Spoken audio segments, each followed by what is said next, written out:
Hi friends, welcome to our channel.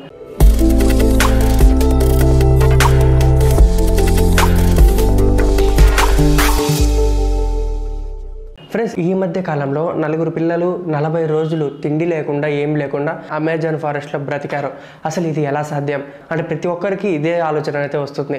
అసలు ఎందుకని 40 రోజులు ఎలా వెళ్ళారు, ఈ అడవిలో ఉండడానికి కారణము, వీటన్నిటి గురించి ఇప్పుడు మనం వీడియోలో తెలుసుకుందాం. అంతకన్నా ముందు మన వీడియోని లైక్, షేర్, సబ్స్క్రైబ్ చేసి పక్కన ఉన్న బెల్ ఐకాన్ని క్లిక్ చేయండి.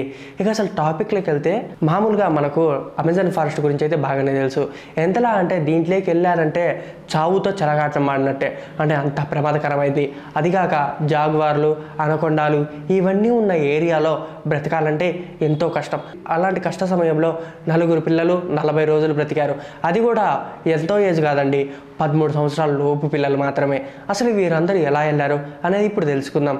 May 1 అంటే మనం మొన్న 2023 May 1 రోజు ఫ్యామిలీ ట్రిప్ అనేది ఒకటి వేసుకున్నారు. అంటే ఆ ఫ్యామిలీ ట్రిప్ అనేది వీళ్ళందరూ కలిసి ఒక ప్లేన్లో వేసుకున్నారు.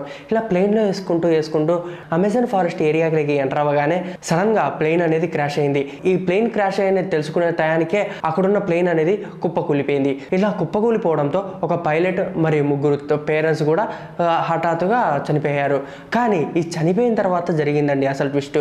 ఇక్కడ అందరు చనిపోయినా కూడా ఆ నలుగురు పిల్లలకు మాత్రం ఏం కాలేదు. ఈ యాక్సిడెంట్ అయినది తెలుసుకొని అక్కడున్న రెస్క్యూ టీమ్ ఆ ఏరోప్లేన్ ఇష్యూస్ అన్ని తెలుసుకొని ఈ రెస్క్యూ టీమ్ అయితే వాళ్ళ ఆపరేషన్ అనేది స్టార్ట్ చేశారు. ఇలా ఆపరేషన్ స్టార్ట్ చేయగానే అక్కడికి వెళ్ళి రెస్క్యూ టీమ్ వాళ్ళందరి బాడీలు అయితే సేకరించింది.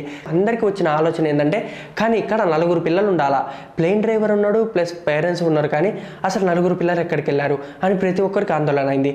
ఇదే సమయంలో మొత్తం కలిపి 150 మంది రెస్క్యూ టీము దగ్గరగా 40 రోజుల పాటు వెతికారు. ఈ 40 రోజులు వెతికినా కూడా ఒక సడన్గా పిల్లలు కనిపించి ఆశ్చర్యానికి గురయ్యారు. ఇక్కడ అందరికీ వచ్చే డౌట్ ఏంటంటే, ఈ నలుగురు పిల్లలు 40 రోజులు ఎలా బ్రతికారు అనే దాని గురించి ఇప్పుడు చర్చిస్తే ఆ పిల్లల మాట ద్వారా మనం విందాం. చిన్న పిల్లలు కాబట్టి అడగంగానే సమాధానం చెప్పారు అక్కడ వారికి. అంటే మేము ఇక్కడ తిరుగుతూ ఇక్కడ ఉన్న కొన్ని పనులను తిందాం అనుకున్నాం, కానీ అవి మంచియో కాదో అని తెలియని ఆందోళనలో ఇక్కడ ఉన్న కొన్ని జంతువులను చూసి మేము ఆ పనులను తిన్నాం. మరియు అదేగాక ఇక్కడ ఉన్న వాటర్ని కూడా, అంటే ఇక్కడ ఉన్న నీటిని కూడా కొన్ని పెద్ద ఆకు చెట్ల మీద ఉంటాయి కదా, అంటే ఇప్పుడు కొన్ని ఆకుల్ని చూసింటాం మనం, అవి ఎంతలా ఉంటాయి పెద్దగా ఉండి దాని లోపల సంద్రంగా.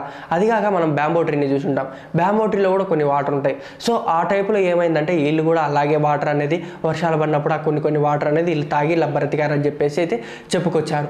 కానీ ఇక్కడ వారు చేసిన పని వల్లనే వాళ్ళు బ్రతికారు. ఎలా అంటే రెస్క్యూ టీం అనేది వీళ్ళు 150 మంది గాలిచ్చినా కూడా పిల్లల ఆచికి 40 రోజులైనా కూడా వారి జాడ తిరగకపోవడంతో వాళ్ళు సడన్గా వచ్చిన క్లూ ఏంటంటే, ఆ పిల్లలు తిని పడేసిన పండ్లను చూసి వారు అనేది ఐడెంటిఫై చేశారు. ఎలా అంటే పిల్లలు తినగానే కొన్ని పండ్లని నచ్చలేదని చెప్పి పడేస్తూ ఉంటారు కదా, అంటే స్వీట్ బాగలేదని సంథింగ్ ఇలాంటి ఇష్యూస్. ఆ విధంగానే ఈ పిల్లలు కూడా ఆ పండ్లను అయితే పడేయడంతో ఈ రెస్క్యూ టీమ్ వాళ్ళు కూడా ఆ ఫ్రూట్స్ ద్వారానే వాళ్ళని కనిపెట్టారు. అదిగాక పిల్లలు ఏం చెప్తున్నారంటే, ఈ ఫ్రూట్స్ తినడానికి కారణం కొన్ని కోతుల నుంచి కూడా మేము తినడం అయిపోయింది. ఎందుకంటే కొన్ని జంతువులు మా చుట్టూ తిరగడంలో కోతులు కూడా ఒకసారి కొన్ని పండ్లు తింటుంటే మేము కూడా మంచిగా చెప్పేసి తిన్నామని చెప్పి అక్కడ ఉన్న చిన్న బాలుడు చెప్పాడనమాట. ఇలా చెప్పంగానే రెస్క్యూ టీమ్ ఏం చేసిందంటే ఆ పిల్లల్ని హాస్పిటల్లో జాయిన్ చేసింది.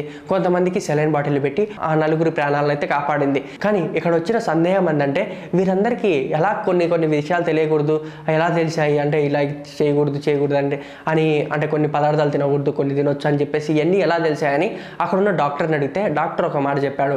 తల్లి గర్భంలో ఉన్నప్పుడే పిల్లలు అనేది కొన్ని ఫ్రూట్స్ కానీ కొన్ని ఫుడ్ ఐటమ్స్ కానీ తినకూడదు అని చెప్పేసి సందేహంతో పిల్లలు ఇంటూ ఉంటారు కదా, పేరెంట్స్ అంటుంటారు కదా, ఆ టైంలోనే మన ఇమ్యూనిటీ పవర్, అంటే పిల్లలు తల్లి కడుపులో ఉన్నప్పుడే కొన్ని సందేహాలు అనేది ఆటోమేటిక్గా వాళ్ళు క్యాచ్ చేసుకుంటారు. సో అదే బేస్గా ఈ పిల్లలు కూడా అదే ఆలోచించారని చెప్పేసి అక్కడ ఉన్న డాక్టర్ కూడా అదే మాట చెప్పారు. ఎంతకైతే ఏమి నలుగురు పిల్లలైతే క్షేమంగా ఉన్నారు, వాళ్ళందరినీ హాస్పిటల్కి అయితే అక్కడ పంపించారు. కానీ అక్కడ ఉన్న అధ్యక్షుడు మాత్రం చాలా హ్యాపీగా ఉన్నాడు. ఎందుకంటే నలుగురు పిల్లల ప్రాణాలు 40 రోజుల్లో. అదిగాక అమెజాన్ ఫారెస్ట్ గురించి అయితే చెప్పాల్సిన పని లేదు. జాగ్వార్లు మరియు అనకొండాలు తిరిగే ప్రాంతాల్లో వీరందరినీ కాపాడంట. ఇలా నలుగురు పిల్లల్ని 150 మంది కాపాడారంటే పెద్ద సాహసం అని చెప్పాలి. సో ఫ్రెండ్స్, తెలుసుకున్నారు కదా, మీరేమనుకుంటున్నారు ఈ పిల్లల గురించి కింద కామెంట్ సెక్షన్లో తెలియజేయండి. అలాగే ఈ వీడియోకి ఒక లైక్ వేసుకోండి. Thank you for watching. Don't forget to subscribe.